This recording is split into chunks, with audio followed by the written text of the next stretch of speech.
Good morning, and thank you for joining us for today's Market Outlook. Joining me today is Emily from our trading room to tell us more about the recent developments. Emily?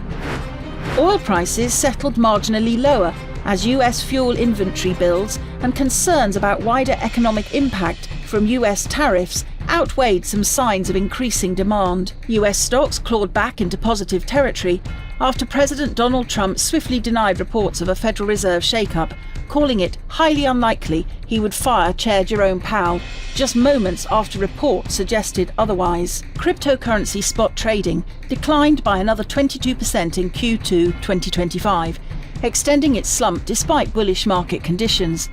The ongoing downturn in the spot market came amid a drop in altcoin trading activity and liquidity in Q2, which contrasted with resilience in derivatives markets. The euro-dollar pair edged higher in the last session. The CCI is giving a negative signal. The Bitcoin dollar pair skyrocketed in the last session. The ROC is giving a negative signal. The sterling dollar pair edged higher in the last session.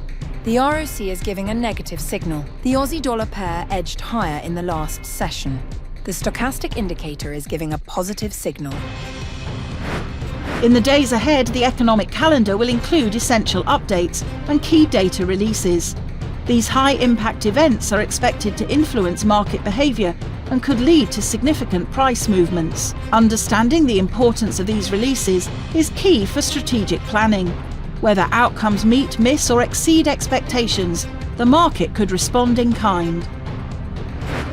We hope that you've enjoyed our Thursday's Market Outlook. On behalf of all of us here, we wish you a productive trading day. Be sure to log in tomorrow morning for the latest news and events from the financial markets. Your trusted choice in online trading.